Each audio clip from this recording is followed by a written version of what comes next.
Dios nos guía hacia el verdadero reino mesiánico, el desarrollo de la historia en la era providencial de la prolongación de la restauración. Suscríbase a Loredo Nelson, dele me gusta y no olvide darle clic a la campanita para que reciba todas las actualizaciones de los videos que compartimos regularmente. Si os mantenéis en mi palabra, seréis verdaderamente mis discípulos y conoceréis la verdad y la verdad os hará libres. Juan 8:31-32. La senda del establecimiento de un verdadero reino mesiánico basado en los principios de la coexistencia, coprosperidad y causa común. Al estudiar la providencia de la restauración y la historia europea, encontramos que el Imperio Romano, que había perseguido al cristianismo, se rindió finalmente ante el Jesús crucificado a finales del siglo IV y decretó al cristianismo como su religión nacional. Sin embargo, si al principio el pueblo judío se hubiera unido en la fe y el servicio a Jesús como el Mesías, el antiguo mundo del mar Mediterráneo centrado en el Imperio Romano habría sido necesariamente movido e inspirado por Jesús en su propia vida y se habría construido un reino centrado en Jerusalén, exaltando a Jesús como Rey de Reyes. Debido a la falta de fe de los israelitas, la nación judía fue destruida y el Imperio Romano, que tenía que ser el fundamento para el reino del Mesías, comenzó a declinar hasta que en el año 476 la Roma occidental fue destruida por Octavio, jefe de los érulos. Así, la providencia de Dios para la restauración fue trasladada de Judea, la tierra del amargo pesar, a Europa occidental, que era el territorio de Roma occidental. Por lo tanto, la providencia espiritual de la restauración por medio del cristianismo, después de Jesús, ha sido realizada en Europa occidental como base. Por consiguiente, la historia providencial de la restauración en esta era se desarrolló solamente en Europa occidental. Por esta razón, el curso del desarrollo de la historia sobre la que versa el materialismo histórico es aplicable solamente a la historia de Europa occidental. De este modo, la historia cristiana centrada en Europa occidental se convirtió en la fuente histórica central de la formación de la era providencial, de la prolongación, de la restauración. Relaciones mutuas entre la historia de la religión, la historia de la economía y la historia de la política. Veamos a continuación que, según los principios de la creación, Dios creó al hombre con los aspectos duales de cuerpo físico y cuerpo espiritual, con el fin de que pudiera dominar los dos mundos, a saber, el mundo visible y el mundo invisible. Por consiguiente, si el hombre no hubiera caído, su cuerpo espiritual y su cuerpo físico podrían haber crecido y haberse convertido en un ser perfeccionado juntos, y su intelecto, ambos, el espiritual y el físico, podrían haber formado una perfecta armonía en la vida física del hombre. Sin embargo, debido a la caída, el hombre cayó en la ignorancia de ambos lados, la ignorancia espiritual y la ignorancia física. A partir de este punto, la ignorancia espiritual del hombre ha sido iluminada por la religión, mientras que la ignorancia de la realidad física ha sido superada por la ciencia. La ignorancia espiritual del hombre ha sido superada gradualmente a medida que se exploraba el invisible mundo de la causa por medio de la religión. Ya que la religión no satisface las necesidades inmediatas, el desarrollo de la parte espiritual puede ser muy activo a pasos agigantados en personas específicas, pero normalmente es muy lento en la mayoría. Podemos ver esto por el hecho de que incluso hoy en día, cuando la religión está mundialmente popularizada, hay mucha gente cuyo aspecto espiritual no es mejor que el de los hombres antiguos. Por otro lado, la ignorancia física del hombre ha sido grandemente superada por la búsqueda de la búsqueda científica en el mundo del resultado, el mundo natural o físico, que es familiar a todos. La ciencia es de inmediata necesidad para todo el mundo porque mejora nuestra vida diaria. Por consiguiente, el camino para salir de la ignorancia de la realidad física. Es rápido y amplio y abierto a muchos. De este modo, en la religión, el objeto de nuestra investigación es el mundo invisible de la causa, que es trascendente, mientras que en la ciencia investigamos el mundo visible del resultado, que es tangible. Por ello, hasta el presente, la religión y la ciencia han estado en conflicto entre sí, como fuerzas que no admiten un compromiso lógico. Además, Satanás, que mantiene la soberanía sobre el mundo de la creación, está invadiendo y minando constantemente a los hombres en sus vidas diarias. Por esto, hasta ahora se ha pensado que el camino de la religión no se puede seguir sin abandonar la vida diaria. Como es natural, la religión no ha estado en armonía con la ciencia, la cual persigue el beneficio del mundo físico. Dios creó originalmente, en primer lugar, el cuerpo físico del hombre, que es externo, y después su espíritu, que es interno. Génesis 2:7. Por consiguiente, la providencia de la restauración de Dios, conforme al principio de la recreación, debe seguir también el proceso de la providencia de lo externo a lo interno. Visto según este principio de la providencia, es evidente que la religión y la ciencia han seguido su curso de desarrollo desarmonizadas entre sí. Este tipo de disonancia se encuentra también en la relación entre la religión y la economía. Esto es porque la economía, al igual que la ciencia, pertenecen al mundo físico y se desarrolla en una estrecha relación, especialmente con el progreso de la ciencia. Observando esta relación, la historia de la religión está de acuerdo con la providencia interna de Dios y la historia de la economía está de acuerdo con su providencia externa. Sin embargo, la religión y la economía no tienen más remedio que diferir entre sí en su dirección y en la proporción de su desarrollo. Para que podamos comprender el desarrollo de la historia en Europa Occidental, que ha seguido el curso diseñado según la providencia de Dios para la restauración, debemos estudiar la historia del cristianismo y de la economía separadamente. Sin embargo, así como en el caso de la religión y la ciencia, la religión y la economía tampoco pueden desarrollarse separadamente, porque tienen las misiones complementarias de restaurar la vida interna y externa de los hombres caídos. Por ello, al igual que la religión y la ciencia, la religión y la economía han formado las respectivas historias del cristianismo y de la economía mediante mutuas relaciones en nuestra vida social, aunque puede haber estado en pugna la una con la otra en algunos aspectos. La religión y la economía se relacionan en nuestra vida social por medio de la política. Esto es específicamente evidente en Europa Occidental, que fue fuertemente cristianizada.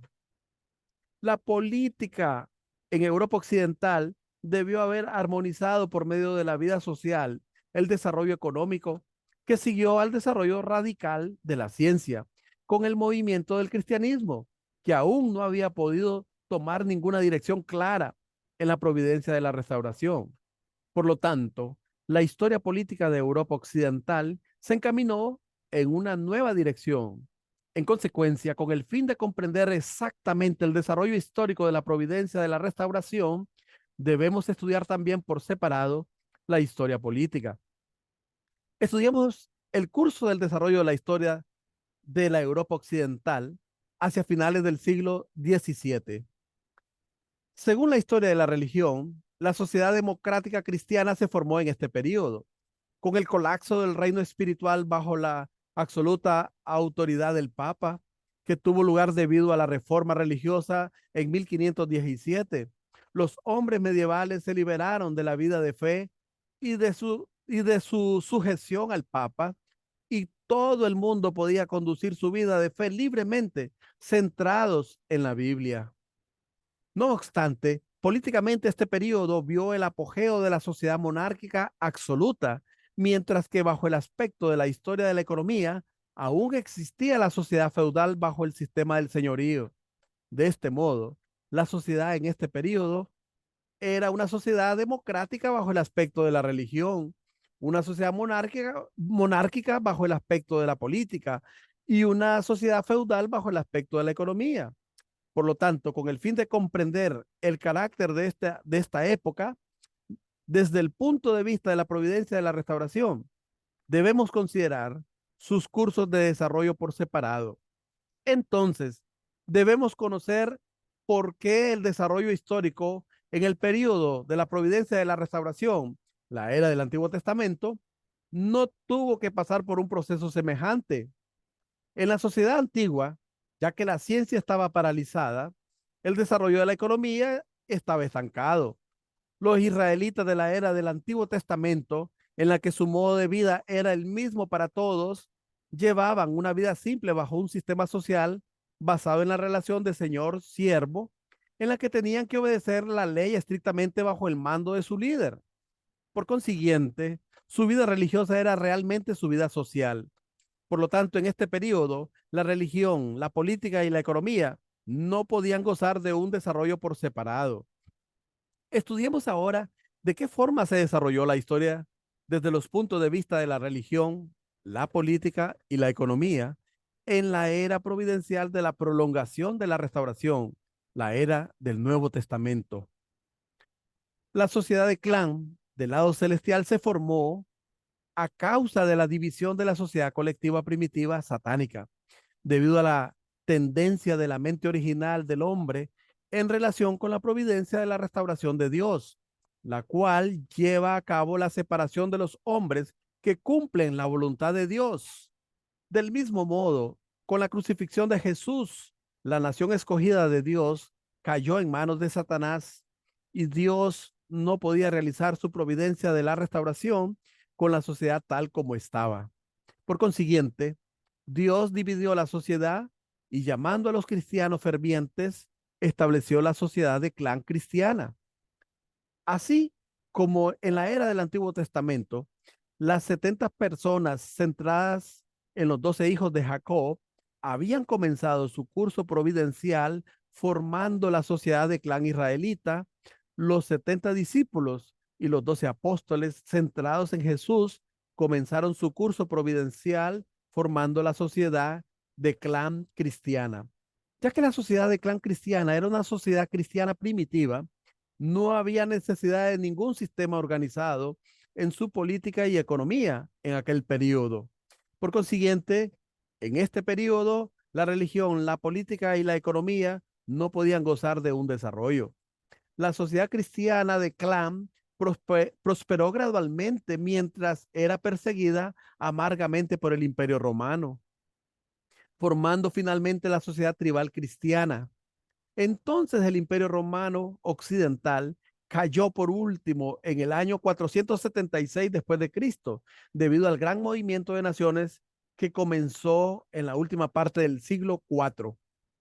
Cuando el cristianismo se extendió entre el pueblo germano, se estableció una vasta sociedad cristiana. A continuación de la sociedad de clan, en el curso del desarrollo de la historia, aparece la sociedad feudal. La sociedad feudal nació cuando, en el tiempo de la caída del Imperio Romano Occidental, el poder real disminuyó y las naciones cayeron en un estado de desorden.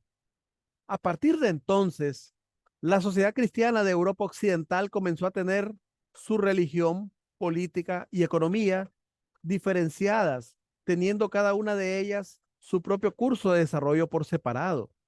La sociedad feudal estaba formada por el sistema político basado en la relación del señor-siervo, constituida por los señores feudales mayores, medios y menores, y los caballeros bajo la premisa de obediencia y servicio por el sistema económico de autoabastecimiento del sistema señorial. La tierra estaba dividida entre los señores. El rey, como uno de los señores feudales, tenía su poder descentralizado. Cada uno de los señores tenía en posesión una cierta asignación de tierra otorgada por su rey. Y teniendo su tierra independientemente podían ejercer incluso la autoridad del derecho judicial. En consecuencia, la tierra era casi como una posesión privada, fuera del poder nacional existente. Esta posesión privada de tierra era llamada señorío. Alguna nobleza de grado más bajo cedía tierras privadas a ciertos señores feudales o a templos con el fin de ser protegidos por el gobernante y se les daba de nuevo la tierra en forma de un préstamo. En este otro tipo de señorío, este era otro tipo de señorío. De este modo los señoríos cubrían todo el país. Así que los caballeros de la clase más baja recibían una asignación de un señorío sirviendo cada uno a su señor feudal como un soldado privado, mientras que el rey o el señor poseía cientos o incluso miles de señoríos. El aspecto religioso también se desarrolló en la misma dirección que la sociedad feudal antes tratada, centrada en el cristianismo. El aspecto religioso, entonces, se le llama la sociedad feudal cristiana. Es decir, el patriotismo, el patriarca, perdón, el arzobispo y el obispo tenían posiciones correspondientes al señor mayor, señor medio y señor menor. Así como el rey era uno de los señores feudales, el papa era también uno de los patriarcas. También había un sistema de gobierno de tipo religioso bajo una relación absoluta de señor-siervo. Los obispos, poseyendo las tierras feudales cedidas por los creyentes, eran similares a los señores feudales, pues gozaban de una poderosa posición entre las muchas clases de la sociedad feudal. Bajo el aspecto económico, en este periodo, el antiguo sistema de esclavitud fue cambiado por el sistema señorial. Por lo tanto, la gente ordinaria empezó a poseer tierras a partir de entonces. De este modo, la posición social del pueblo bajo el sistema de tierras de este periodo quedó separado aproximadamente en cuatro clases: la nobleza, el terrateniente, el siervo y el esclavo. De este modo, Dios pudo construir el fundamento sobre el que se podía levantar más tarde el reino del lado celestial, estableciendo la sociedad feudal en el pueblo germano, a quienes él había elegido y fortaleciendo las pequeñas unidades de territorio celestial en los tres aspectos: la religión, la política y la economía, sobre el fundamento del imperio romano occidental caído. Así que la sociedad monárquica apareció después de la sociedad feudal en el curso del desarrollo de la historia. Estudiamos, visto según el aspecto político de Europa occidental, de qué modo se formó la sociedad monárquica. Todos los estados erigidos por los germanos que se habían trasladado al oeste de Europa existieron durante un corto periodo de tiempo, excepto el reino de los francos, que continuó por largo tiempo. Los francos fueron uno de los pueblos bárbaros germanos que hacia el año 253 comenzaron a expandirse hacia el sur desde sus territorios de origen. Los francos eran una tribu de germanos occidentales que, después de haber establecido el reino merovingio, se unieron al cristianismo, absorbiendo la civilización de Roma.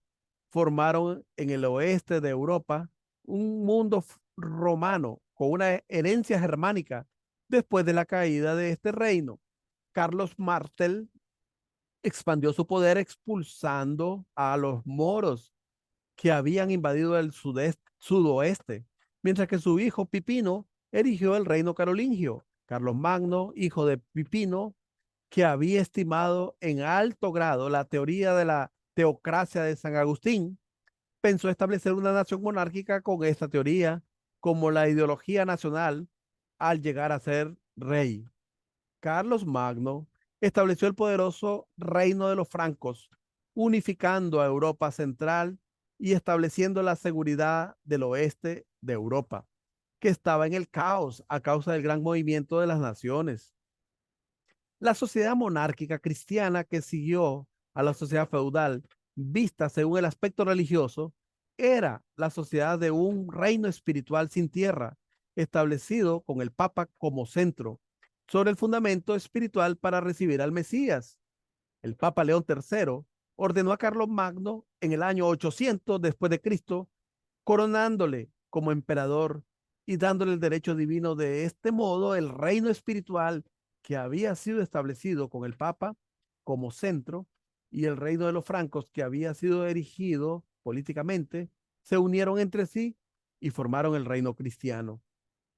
El periodo del reino cristiano fue el periodo de la identidad de tiempo en relación al periodo del Reino Unido en la era del Antiguo Testamento, que el profeta Samuel unge como rey de Israel a Saúl, el reino unificado de Judea e Israel, 1030-1010 a.C. Primera de Samuel 10:1.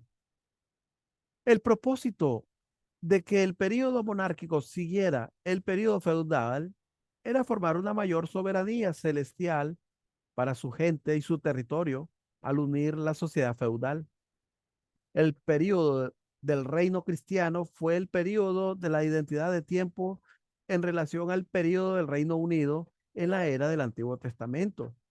El propósito de que el periodo monárquico siguiera al periodo feudal era formar una mayor soberanía celestial para su gente y su territorio al unir la sociedad feudal.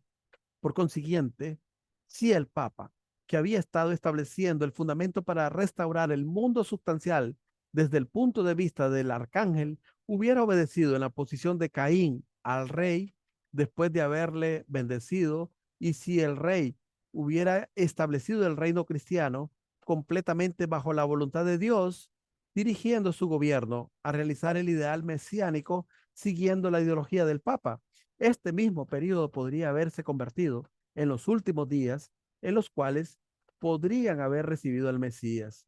De este modo, si hubiera aparecido en este tiempo la verdad que pudiera resolver completamente los problemas conflictivos de la religión y la ciencia por medio de un tema unificado, el fundamento para recibir al Mesías podría haber sido establecido entonces sobre esta base mediante el desarrollo armonioso de la religión, la política y la economía de aquel tiempo, hacia una dirección común, centradas en una ideología. Por consiguiente, la sociedad feudal debería haber acabado completamente en aquel tiempo con la llegada del periodo del reino cristiano. Sin embargo, ya que los papas y los reyes actuaron a partir de la voluntad de Dios, el ideal original de Carlos Magno, ya que eh, se apartaron del ideal de Dios, el ideal original de Carlos Magno fracasó en su realización y el fuerte fundamento del sistema feudal no desapareció, continuando hasta mucho tiempo después. Por consiguiente, la religión, la política y la economía estaban aún separadas entre sí, el reino espiritual centrado en el Papa y el reino sustancial centrado en el rey, tomaron posiciones contradictorias y se separaron. De este modo, Carlomagno, que había levantado el reino sobre el fundamento del madurado sistema feudal, no pudo derribar las barreras del feudalismo. Por consiguiente, quedó en realidad en la posición de nada más que un gran señor feudal. Habiendo fracasado el reino cristiano en el establecimiento del reino capaz de recibir al Mesías, el Señor de la segunda llegada, el sistema feudal se fortaleció cada vez más. La sociedad feudal de muchas clases en el aspecto político tuvo su apogeo hasta la aparición de la sociedad de la monarquía absoluta. Cuando las clases feudales comenzaron a declinar a partir de la mitad del siglo XVII, el poder de los señores feudales, que había estado descentralizado, se centralizó en torno al rey. De este modo, el rey, coronado por la gracia del derecho divino de los reyes, como su ideología política, llegó a gozar de poder absoluto. Se puede considerar que el rey formó realmente la sociedad monárquica en el aspecto político en el periodo que va de la mitad del siglo XVII a la Revolución Francesa en 1789, diferenciándose de la posición de un señor feudal en la sociedad de clase feudal. Desde el punto de vista de la historia de la religión, la sociedad monárquica cristiana tuvo como consecuencia que, ya que los papas de esta era se habían secularizado, no siendo capaces de permanecer en la voluntad de Dios, siguieron gradualmente el camino del ocaso espiritual. Además, la dignidad del Papa declinó debido al fracaso de las cruzadas y el papado llegó solo a tener una posición honoraria en el tiempo del cautiverio del Papa en Aviñón, en el sur de Francia.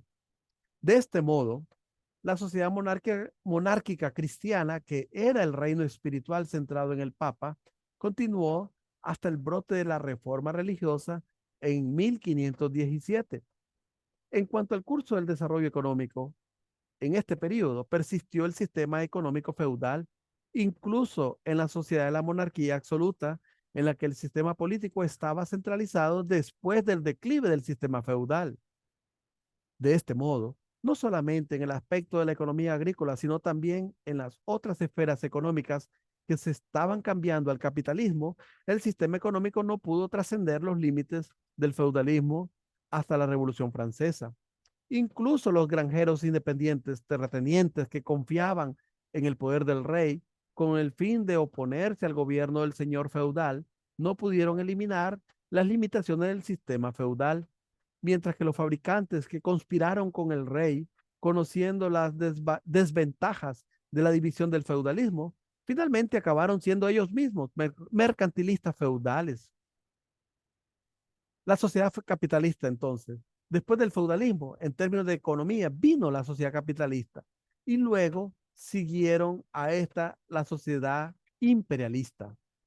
La centralización del capital es una característica del capitalismo, especialmente del imperialismo, así como la centralización del poder en la política es una característica de la monarquía.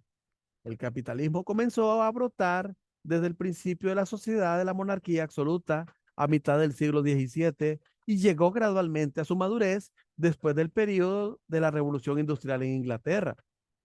De este modo, la sociedad capitalista nació con el fin de desarrollar el fundamento económico de pequeñas unidades que se había conseguido por medio del sistema económico feudalista y convertirlo en un fundamento de grandes unidades. Además, para restaurar un fundamento mundial de economía, el capitalismo pasó a la etapa del imperialismo. Lo que aquí debemos recordar es que el modelo de la providencia de Dios para la restauración se ha formado centrado en Europa Occidental. Por consiguiente, el imperialismo aquí tratado es también el que se ha desarrollado en el oeste de Europa. La idea imperialista que se había expandido en el oeste de Europa motivó a las naciones cristianas de Europa Occidental a obtener colonias por todo el mundo, antes y después de la Primera Guerra Mundial. De este modo, el mundo progresó radicalmente hacia una esfera cultural cristiana. La democracia y el socialismo. La época de la democracia siguió a la de la monarquía. La razón por la que llegó la época de la monarquía fue la construcción del reino capaz de recibir al Mesías como rey. Sin embargo, habiendo fracasado en la época, en esta época, en cumplir esta misión, Dios destruyó esta sociedad y estableció la democracia con fin de llevar a cabo una nueva providencia para la reconstrucción del reino mesiánico. La democracia es un principio bajo el cual se le da al pueblo la soberanía de constituir el gobierno por ellos mismos y por su propia voluntad. Entonces, Dios quería establecer un reino para recibir al Mesías como rey. A medida que transcurrió la historia, el espíritu del hombre se hace cada vez más brillante bajo la benévola influencia de la era de la providencia de la restauración. Por ello, la mente original del hombre, en correlación con esta providencia, busca inconscientemente la religión. En esta mente original, en busca de la religión, llega finalmente al cristianismo, que Dios instituyó como la religión final y última. Esta es, este es el hecho de que esta es la razón por la que el mundo de hoy está en camino de formar una sola esfera cultural cristiana. Naturalmente, a medida que la historia se aproxima a su consumación, la voluntad del pueblo se inclina a ser de tipo cristiano y el gobierno democrático que siguió la voluntad del pueblo también está obligado a transformarse en un gobierno cristiano.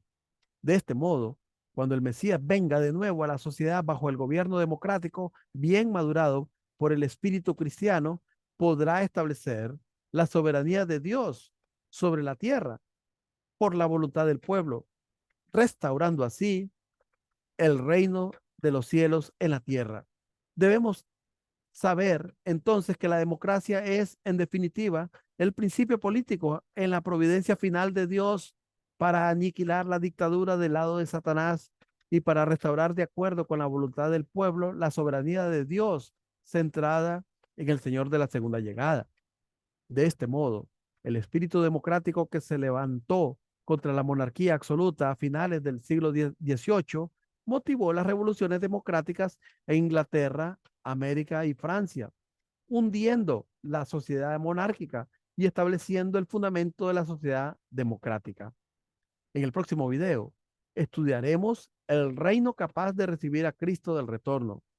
Muchas gracias por su atención. Como siempre decimos, este tema es muy importante. Comparta, comparta que este tema es muy importante. Comparta.